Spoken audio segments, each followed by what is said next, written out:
Hello, everyone. This is Gary Gomes here again to talk with you about Vedic astrology, about the world in general, as seen through the eyes of Vedic astrology, and also to talk about current events and what's happening with you in your life through the system of Vedic astrology. Now, um, again, a brief background about myself. Um, I am I have been a professional astrologer since 1990, roughly 1991. I learned astrology initially in 1990, so I consider myself a practicing astrologer since 1990. So about 32 years practicing astrologer. And the you never stop learning astrology. You add to it as you get more confident and you build a foundation. Sometimes you have to reconsider things, and sometimes you have to say, whoops, let's go back and look at that again. Hopefully, that's not too often. But any sign of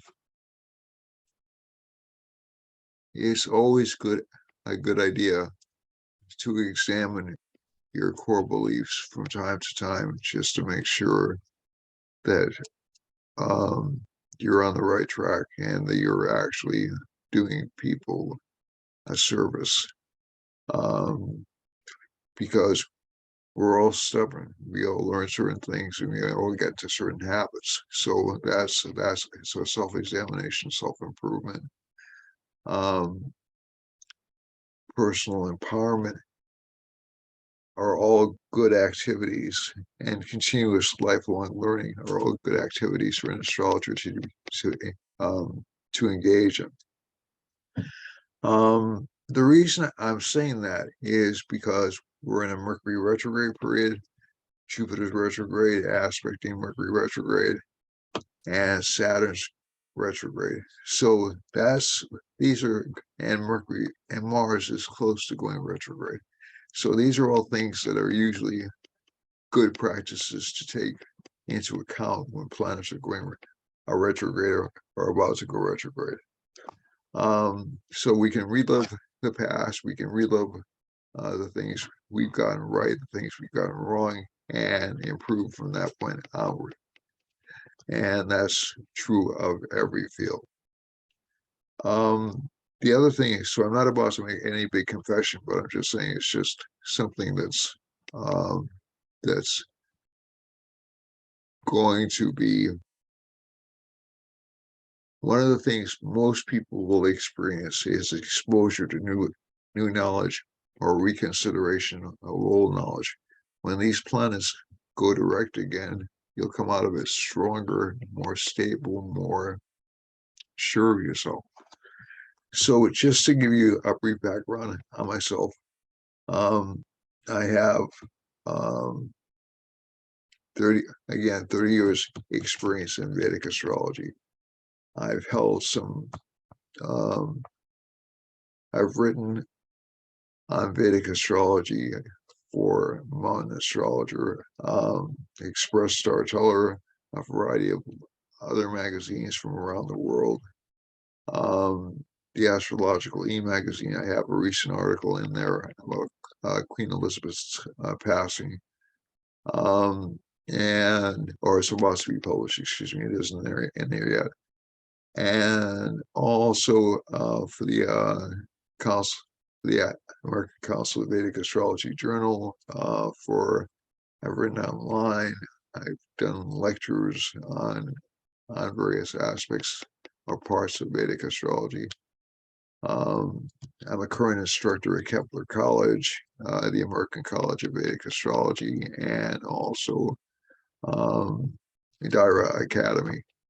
I also have my own school. I also do consultations, and I also have a variety of other skills. I'm a Reiki master, and or I can remember a time when you couldn't be a Reiki master unless you paid $10,000 for it. That's how old I am. I'm sure there are still people who feel that way, but that's not true. Um, and I also have dabbled in a variety of different disciplines. I'm a Swami of the Temple of Kriya Yoga. I know a little bit about um, uh, mantra tantra, and I know quite a bit about remedial measures. And we will be establishing a link from this particular site to sell statues, what are called murtis, and also to provide pujas or referrals to pujas or referrals to remedial measures. Some of these are activities you can actually do yourself, so I can instruct you in mantra. I can also, but I can also do some rituals with you. Some rituals you will have to go to a Hindu temple and have done. And I'll be honest with you about which ones those are. Out in the field, out in this particular field of remedial measures, you can end up spending a little bit or a lot. My preference is to have you spend a little bit, not a lot. Okay, so I think that's just my background, my nature, and um, so I have nothing against money. Money makes the world go round after all, but I want to see more in your pocket than in the pockets of other people. I just, I mean, certainly if you have a major issue, you should spend major money, but I prefer you spend that on something less ephemeral, like, let's say, like if you need an operation or something like that. And I also believe very strongly that we seek out advice from astrologers and from people um, in order to improve ourselves, in order to help our us as people improve. I don't think there's a very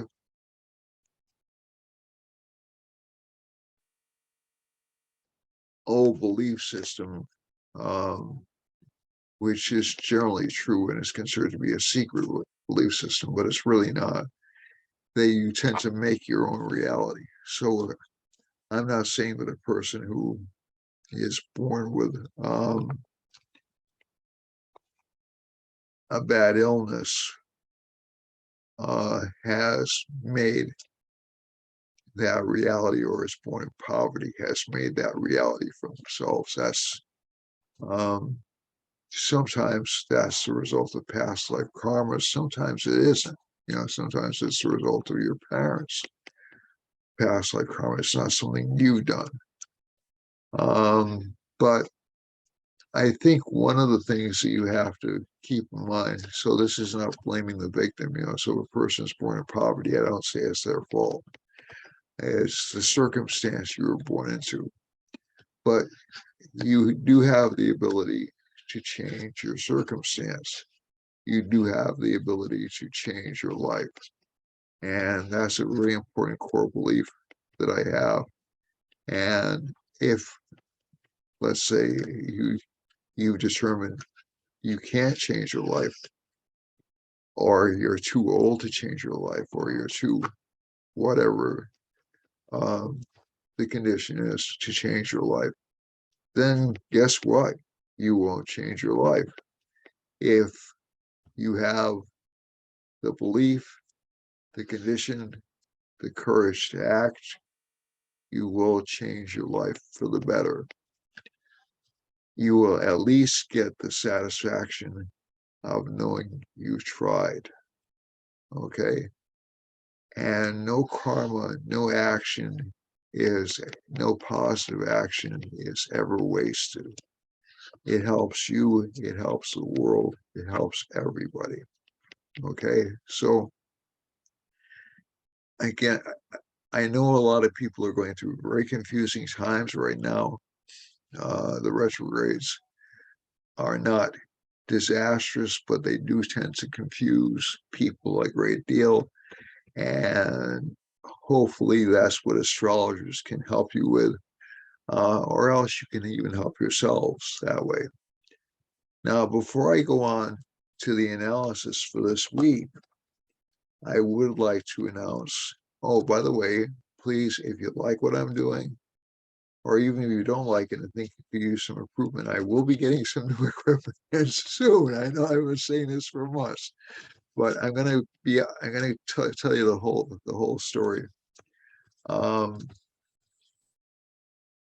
my last March of 2021, I ended up in a situation in which my house basically had to be rebuilt. Okay, so without going into all the details of it, that was what happened. So I've been waiting for roughly a year and a half to move into a permanent facility. This is my store. I'm calling you. I'm actually doing these broadcasts from the store Crystal Expectations. It's a store my wife opened. I came into to do readings, and I ended up marrying the owner. And that was not why I married her, not because she had a store. There were certainly other factors involved. But basically, um, uh, oh, I haven't been able to set up anything really permanent for about a year and a half. So I have some basic equipment already set up or already purchased. I have to buy a couple of other things, and then it'll be much more. It'll be like Hollywood, it'll, or hopefully better. And we'll have like digital effects coming in and CGI battles. No, you'll like it. So I just want to give you that reason why I've been saying for months now. I think almost for a year now. In a few months, I'll be back, but we're very close now. So give us a few more weeks, and we should be back, and I should have some stuff set up, and we should have the online store set up in a couple of months, I'm thinking, and moving on to new horizons, new expansions of internet access. I do have some exciting news for those of you familiar with Vedic astrology. Oh, by the way, press the subscribe button, please. Share it with your friends, and please like or send comments about how I could be doing things better. That'd be very helpful to me. My speech I've been working on for a long time. I was born with a neurological condition which sometimes influences my speech. I think I've gotten better through the years, but sometimes I do mask my speech or mumble a bit, and I'm aware of that. So I'm just trying to work on that a lot. The other thing is, I have the exciting news, which I've been building up. And it's like teaser. The exciting news is I will have the esteemed astrologer James Braha on as a guest very soon. We're planning for the last week in September. This probably will not be broadcast as a television show, but it will be broadcast on YouTube, and I'll share the link with everybody, and also on YouTube. So James has agreed to be a guest a long time ago, and we've known each other for I want to say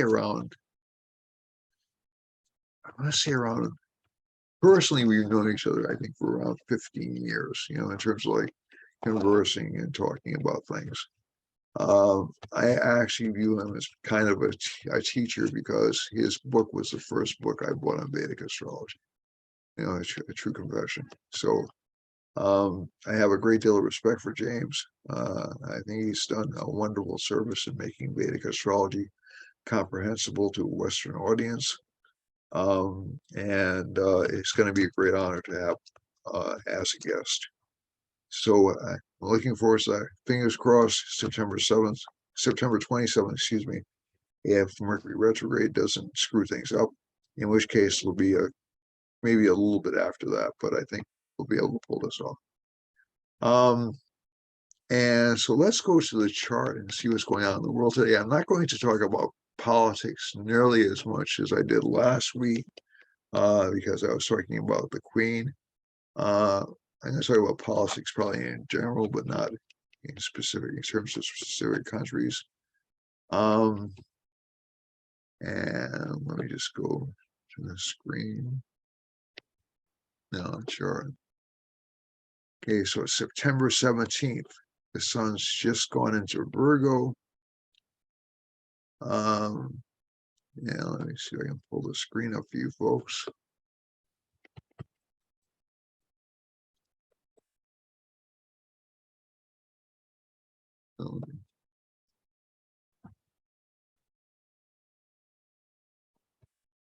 So I'm going to stop the share and go back to the share again. Sometimes I have to do this, and I do this every once in a while just to make sure it clicks.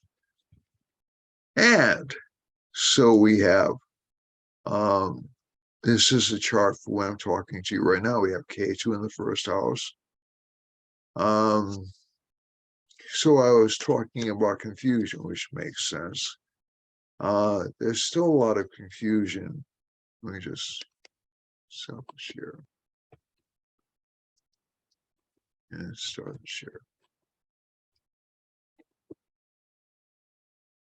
And I feel remiss because I don't know if a strike was averted yesterday or not. I'll have to look that up after the broadcast. But there's still a lot of confusion about financial issues. There was a threat of an Amtrak strike yesterday. Starting yesterday, Amtrak has been postponing its trains. I don't know whether or not the administration has been successfully able to avert that. But I think it's interesting because we are seeing some of the problems that arose in the 60s and the 70s come back again. And there are certain planetary configurations which are close to those.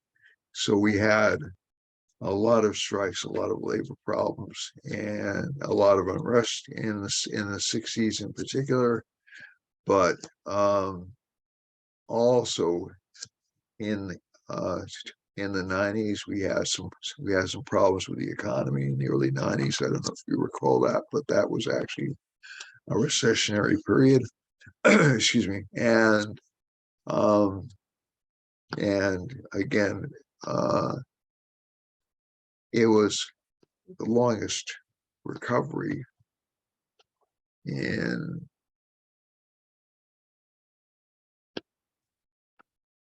up until that time, the longest and slowest recovery up until that time. And then in 2000, we had another, I'm sorry, it wasn't the slowest recovery, I apologize. The slowest recovery was 2000, after the World Trade Center bombings. The second slowest was probably the post-2007 financial collapse recovery. But so even in the Great Depression, the recovery period was not as slow, but the level of economic activity in the Great Depression was far less, and it had a more immediate impact, destroying millions of people's lives. The unemployment rate was staggeringly high during the Great Depression. So So all these things, whenever you see economic recovery, what you really want to look at is, this is my previous training as an MBA back in the 1970s, early 1980s. You want to look at gross domestic product more so than unemployment rates, because unemployment rates are what are called lagging indicators. They occur after economic damage has occurred. But basically, right now, there's a lot of activity. There's a lot of political and economic activity going on right now. So I'm going to change my word and talk about political activity, because I think that is actually true. And there's a lot of, so this K2 in the first house, we're stuck right now in a situation where everybody's battle plan is thrown off, at least for the elections in the United States, and I think politically all around the world. The UK is reeling from a change. It has a new leader, and there's a new prime minister, but it just lost its queen. There's a new monarch. There are some people in Russia, I'm just picking isolated spots that I remove from the news, that are calling for Putin's resignation, but these are relatively minor local officials. These aren't like big names in Russia.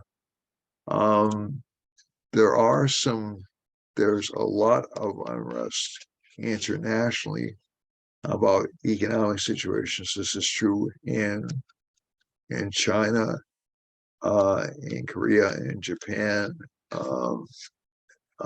And one of the things that I've noticed that K2 does, especially in Libra, is it causes some confusion over trade.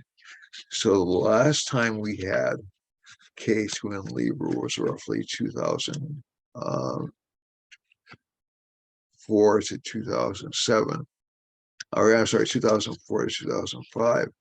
And that was interesting in that we were just starting to come out of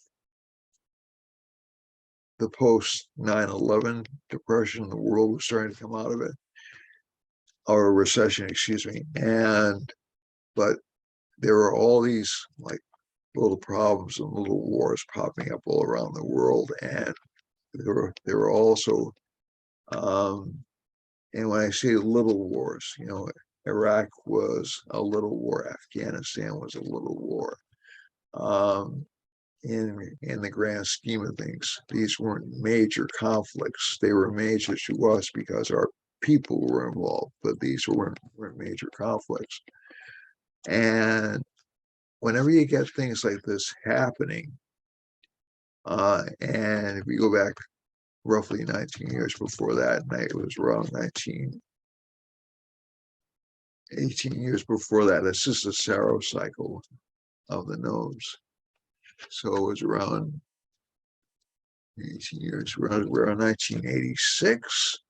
So just before the great Wall Street collapse in 1987 and the recession that followed. So I think one of the things you have to be careful about is this K2 transit to Libra. It does signal some downturn in economic activity.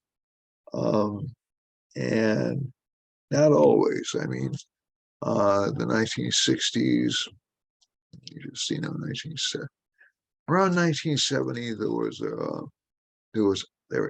around 1968 to 1969, there was a minor recession or the start of a minor recession in the United States.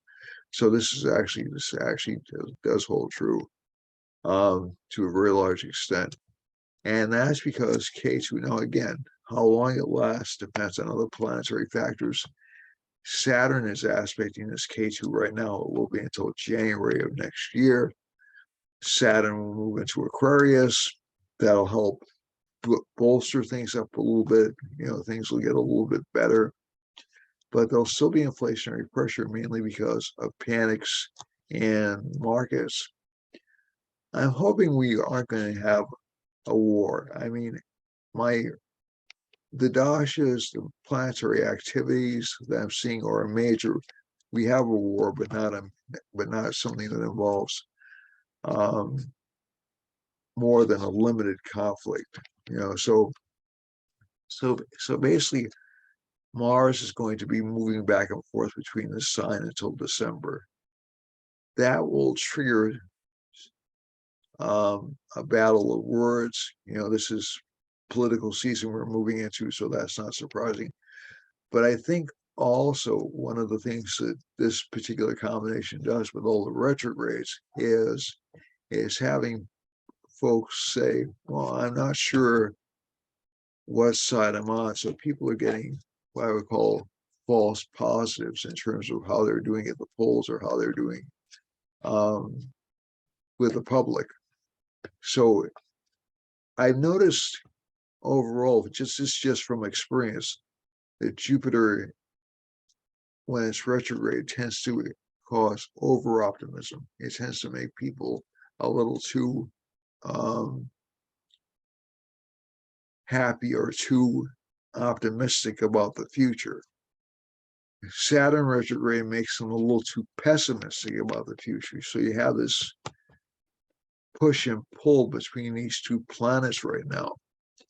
And we really won't get an accurate idea on how rosy the future looks until really around November of this year, when Jupiter is more stable, and really around the same period of time when Saturn goes direct. Saturn, I think, goes direct actually a little bit earlier than that. I should know this by heart, but I apologize, I don't know it by heart. But that Mars retrograde will be causing a lot of fear of war. The Jupiter-Rahu conjunction next spring will be causing a lot of fear of a lot of scandals connected with government, a lot of judicial actions. So even people who think they're going to get out of judicial trouble now will be they'll be put under the gun for about another year or so, or at least about another year or so, just because of that Rahu approaching Jupiter. And a lot of people think this is going to be some sort of major reckoning day. When Rahu's in Aries, it gives the illusion of change. It gives the illusion that old scores will be settled. It never really settles old scores.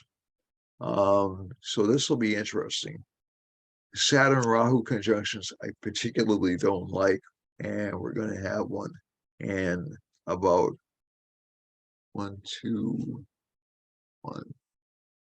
about 3 years. So that'll be kind of a challenging time for people. But I got to tell you, Rahu and Saturn also form a Raj Yoga in this chart. They also form like a great. So this will be the time when you see some big changes coming around 2024. The other thing is, looking at the chart right now, so you have Saturn in the 4th house. So there's some worry about the economy at home. And this is not just the United States economy, it's economies all around the world. Jupiter is in the 6th house, so people are proposing what I would say are unrealistic solutions. And Rahu, this is unusual though. So usually, I don't know if you remember from previous broadcasts, Rahu tends to form, there's a line under Rahu, which means it's moving backwards. This is kind of a rare event where Rahu is moving direct. And I found it kind of interesting that this was when this was the time that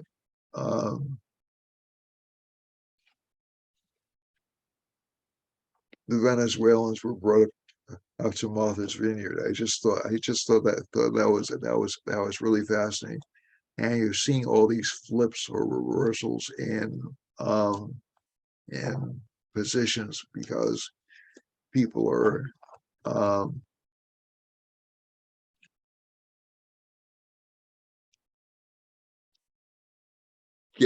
either getting exposed or getting afraid. So this is fascinating. Rahu directs don't last very long. They only last for 2 or 3 days. But I felt the change. This is something which is a 20th century invention. The nodes are really imaginary points in space. They're not real, but but they do tend to have a really strong impact on us. And about yesterday, I felt a major perspective in the way I was thinking about things, and that's what prompted that monologue at the beginning.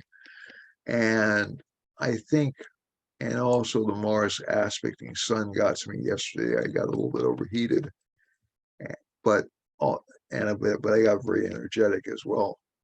And I think that over the next few months, you'll see a lot of unconventional wisdom, or a lot of conventional wisdom being questioned quite openly. I've noticed there are some big changes on both in CNN and in Fox's reporting. So we're talking about Fox's commentary, no, but Fox's reporting is very different now. CNN's reporting will be very different.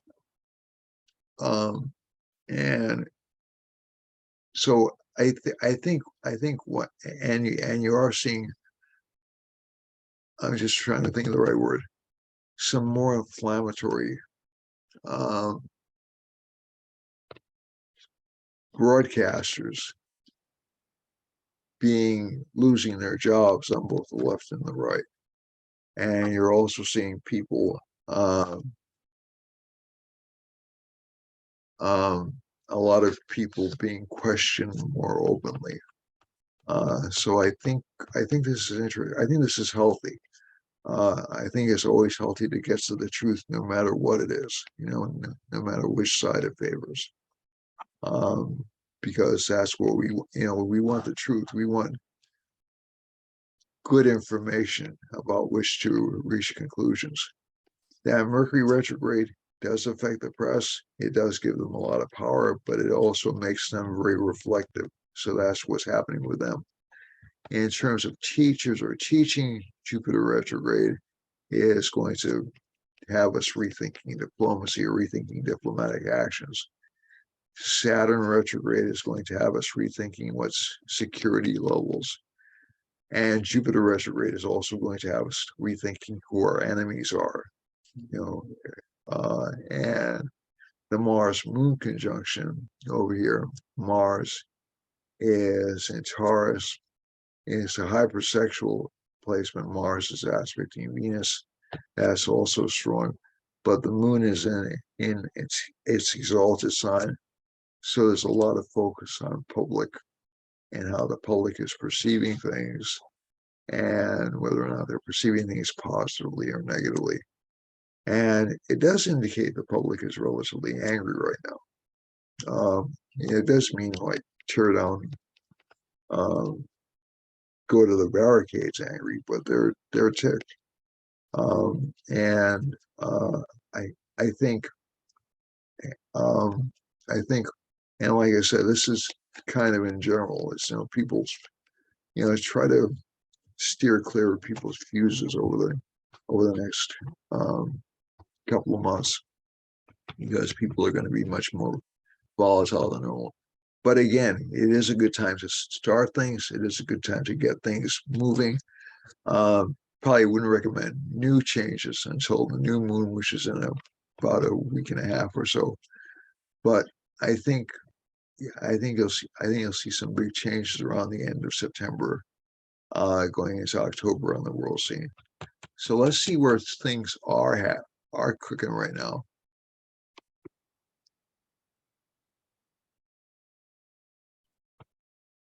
And no, there's no coded language. I'm not using coded language. I'm not saying the Republicans or the Democrats better watch out, or the conservatives or the liberals better watch out. I'm just saying there's more questioning going on. So we have a Mars-Moon conjunction happening, and Venus happening close to Hawaii. So Hawaiian politics really aren't on our radar all that much, but you probably will see some rather heated debates in that part of the world. And also Saturn is passing over, is close to somewhat close to Micronesia. So that's really a part of the world that we don't pay that much attention to. Perhaps we should, but that's part of the world that's going through kind of an economic mess right now. If we move over to the sun line over here next to Seattle and next to Washington State and Canada, and also some arguments or some stress in Alaska. We know there was just recently a representative election held there that's going to be re-fought in the fall. So I think it's kind of interesting that that there'll probably be some reconsiderations in the fall. So a lot of things that were resolved this summer really were resolved this summer. The Sun, Mercury, and Jupiter are close to. They're passing through Washington State, with southwestern Canada near Vancouver, and also close to California. So California has been experiencing some more fires. That makes sense. Mars was aspecting the sun. Things should start to calm down a little bit over the next few months, over the next few weeks. And let's see now. We don't have any lines really passing over the United States, but we do have this rather large Rahu line passing through, passing up through Washington, D.C. So I think you're going to see a lot of panic in Washington. I think you're going to see, and there's a Saturn line going through this. So I think you're going to see a lot of panic, a lot of scandals coming out, a lot of investigations coming out. This is going to continue really through next year. And also through Florida, there's a Rahu line going up through Florida, pretty close to Martha's Vineyard, interestingly enough. So this was a show. The shipping of undocumented immigrants to Martha's Vineyard over here. It's kind of a show. This is right. I mean, this is right next door to me. I live in New Bedford, which is just across the water from Martha's Vineyard. So this was a show, and it was a political show with long-term implications. I'm not going to say who is right and who is wrong on this. I think is something that people will have to determine for themselves. So I'll just leave it at that. But it was interesting. It was a show, and there's a Saturn line going up through here. So certain parts of the Midwest, or not the Midwest, but Ohio, Pennsylvania, are experiencing some economic hardship right now, and also up through Florida, North Carolina, South Carolina, parts of West Virginia, and also the East Coast, I think. Venus, Sun, and Mercury are passing over Greenland, but also we have a Rahu line passing close to Ecuador, Venezuela, that region of South America. So there's a lot of discontent in Colombia, Venezuela, Ecuador, Peru right now, and also in Chile. And that goes up through Colombia and into Brazil. Okay. So there's a Sun, Mercury, Venus line going through here. There are a lot of angry people in Brazil right now, especially in Brasilia, and especially over here, more towards Rio de Janeiro is down here, I believe. Or over here, I can try to remember now my geography. I was so good at this when I was a kid. And near the Amazon. So, but you are seeing the government trying to get a little bit rougher, a little bit tough right now. And also, some people are getting a little bit overly optimistic about elections, what's going to happen with elections. So they should be careful about that. There is a moon line passing close to the Azores. Won't have that big an effect on the Azores, although they should probably watch out for accidents or public violence. And it's passing close to England. There's a Rahu line passing through right through London almost, and right through Paris. So those parts of the world, although they're not ripe for rebellion, there's certainly going to be a feeling of disconnectedness and uncertainty popping up right now. Especially in France and especially down into Spain and into Libya. I think one of the things that I would draw from this is because of the moon over here and Rahu, there's a lot of worry about the future. And that makes sense. Worry about leadership in both countries. So even though Macron, it doesn't look like he's in danger of losing power, there have been increasing scandals around Macron's government, and that'll certainly affect him over the next few weeks. And also, there's worry about some scandals connected with King Charles now. So taking money, those kinds of things, and also the disarray within the royal family in general. Sweden has Moon and Mars lines running through it. So this is North Sweden. So again, they should probably be worried. North Norway and North Sweden and North Finland. So not really hitting violent activity in a lot of populated areas, heavily populated areas. But there's still some danger, and there's a really large Saturn line hitting through Eastern Europe and Turkey and Greece, which is not good for the economy. Turkey is going to go through a major change within about a year or so, just from what I'm seeing from its astrological chart.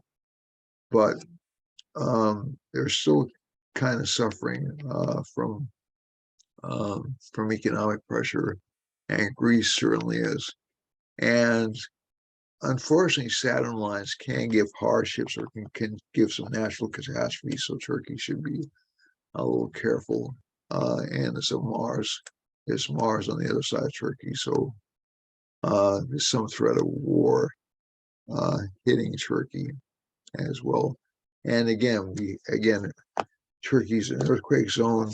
We should probably be a little bit cautious about that because this region right here is sort of like the earthquake line over Turkey. And as a matter of fact, this isn't extraordinarily well publicized, but there have been a lot of earthquakes in this part of the world over the past few years.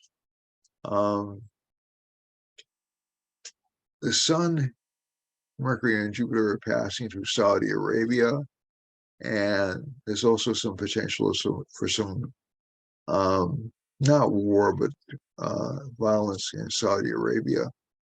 And also, as we go over here, we can see a sun line passing through Iran. So there's pressure on the government there. And there's a Rahu line passing through mostly eastern India. So there is some fear about the economy, some fear about Russia and Kazakhstan, and roughly Kazakhstan to the north, and also China, some interaction with China. So there's some anxiety over the economy in India. There's a Moon-Mars conjunction and a Saturn line hitting China and through most of Vietnam, Cambodia, Laos, and Thailand, and also through Indonesia. So that part of the world is experiencing economic threats. For the people who are entrepreneurs, it actually creates some good opportunities, but they're very risky. And this Moon-Mars conjunction, I think we're going to see violence in China before too long. Maybe an attempt to attack Taipei. I don't know. I'm still not really incredibly convinced about that. And the Philippines are also in a little bit danger, and so is Borneo of violence. So is Eastern Australia, and now the ideological violence or even religious violence in Australia in this region. And the sun over here, some government overreach in Central Australia, and Venus, some problems with women in the western part of the country. And New Zealand, again, is subject to some kind of violent activity at its farthest southern tip, but it doesn't look so. There may be some boating accidents or some problems with that. But I think this coming week you're going to see a lot of accidents because of misdirection. So boating in particular seems boating and land accidents seem particularly vulnerable right now. And maybe air accidents not so much, because that's really an Aquarius matter. So we're going to go off the screen and talk about your individual charts. For Aries, over the coming week, and this will be quicker than normal, try to keep a handle on your temper. There will be a desire to change things, a desire to disrupt things, and there will be arguments with relationship partners who seem a little bit distant or aloof, and there will be some problems in terms of fulfillment of desires, but those will pass relatively quickly.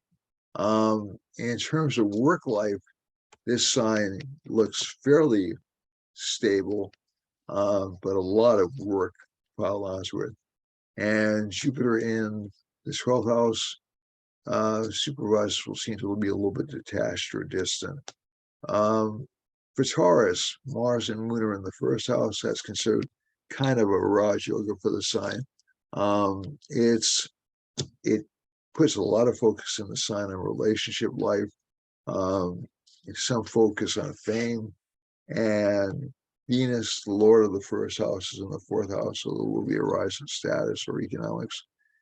Mercury's in the 5th house, some communication problems, and Saturn's in the 9th, aspecting the 11th, so some gains, but slower than normal. For Gemini, has Mercury as its Lord is retrograde, so it'll be a little bit confused. It'll be feel like it's going back. It'll get confused messages from allies or from friends. It's not really a bad combination, and it will be focusing a lot on increasing its public image, but it won't go as far as it wants to in that area. Some problems with communications with children, but children will be generally good. And some problems with relationship partners seemingly engaging in setbacks. Career life looks good though for Gemini. A lot of expansion, a lot of new friendships, a lot of growth. but some relationship issues. For Cancer, Cancer has the moon in the 11th house along with Mars, so it'll be fighting a little bit with friends, but it'll also gain money this month. Saturn's in the 7th house, which we know before is kind of a tough placement. So the person will stick with a relationship partner, or the relationship partner will seem very restrictive. For the 3rd house, communications will be a bit flawed, but that's true for everybody this month. And K2's in the 4th, which essentially gives it a little bit of a status decline, but work life will be very strong. Jupiter's good in the 9th house for the sign, but again, they might be a little bit overly optimistic. Leo, Venus is in the 1st house for Leo. That's good. It'll give relationship access, give more money, maybe even inherited money. Mercury's in the 2nd house with the sun. So the sun is being more self-critical. Sign's being more self-critical. Be very brave this month. Saturn's in the 6th. Again, have to watch out for overwork. Jupiter's in the 8th. Again, unexpected legacies show up in this chart as well. Rahu's in the 9th. Bosses are a little bit difficult to please, but not badly so. And Mars and Moon, some change in work responsibilities or duties. For Virgo, Virgo has Mercury in the 1st house, Jupiter in the 7th house. That's very good for meeting new relationship partners, but it might be people from the past. K2, not new relationship partners, but meeting old relationship partners from the past or rekindling old relationships. Venus, the Lord of the 2nd, is in the 12th, so it'll mean money expenditure. Saturn's in the 5th. Love affairs will seem to be interesting, but they'll probably be a little bit afraid of them. Jupiter gives actually great opportunities for new business partnerships, but again, from the past. And Rahu in the 8th, some frustration with getting legacies, but Mars and Moon, some gains in financial status. For Libra, Libra has Rahu in the 7th house, so there's always that disappointment with the relationship partners. It shows up over the show for about the next year. And some uncertainty about what direction they want in life, but the 11th house has the Lord of the 1st in it, so this indicates there'll be additional money coming in. But this combination right here means money, as soon as money comes in, it'll flow out. But it won't affect savings, thank God. Saturn is in the 4th house, so there'll be a lot of focus on home life and construction. Jupiter's in the 6th house, a lot of focus on rivals, and Mars, some gain or some increase in activity from research or from property. For Scorpio, Mars and Moon are in the 7th house, so some luck with relationships. Although the sign should probably be a little bit cautious this month about moving forward with relationships this month through the end of the year.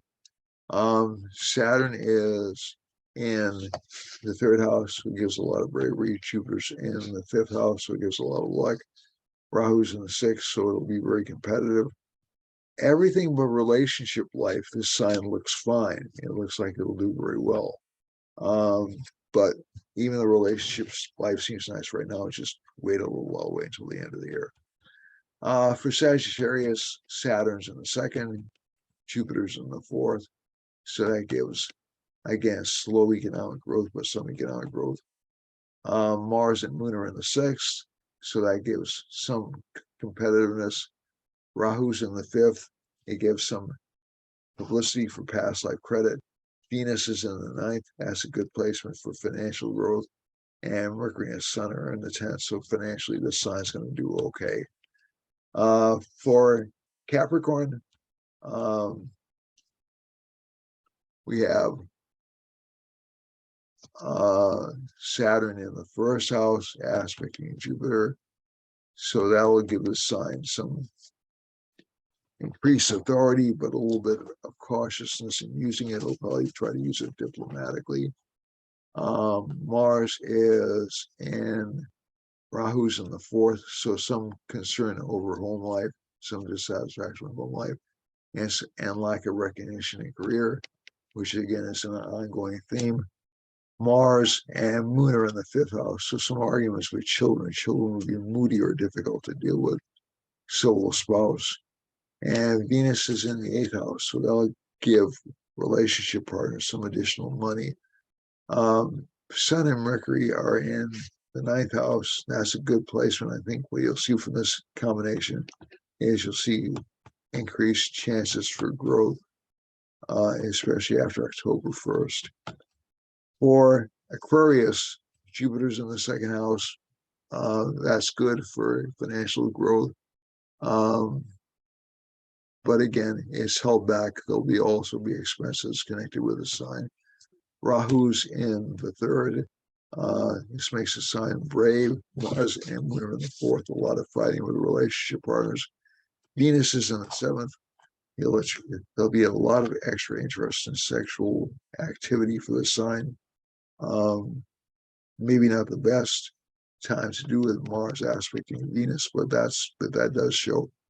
And Mercury's in the eighth house with the sun, so relationship life will seem a little bit troubled or a little bit difficult.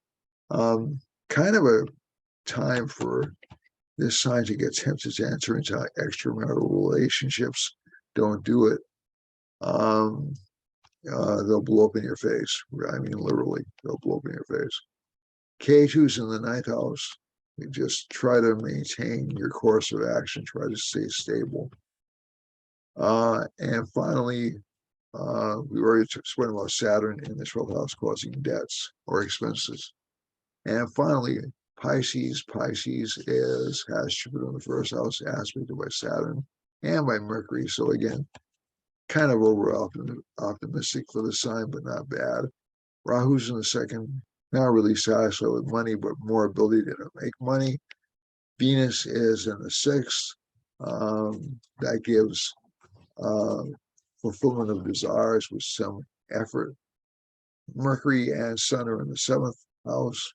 So relationship partners will become kind of open enemies. K2's in the eighth, a lot of interest in occult or metaphysical subjects. And finally, Saturn's in the 11th, so some problems or isolation from friends. That's it for me for this week. Don't forget to subscribe, like, and look forward to a better presentation. James Braha on the 27th, we're hoping. And that's it for this week. Thank you all, and namaste. I love everyone. I love you all. Thank you very much for watching.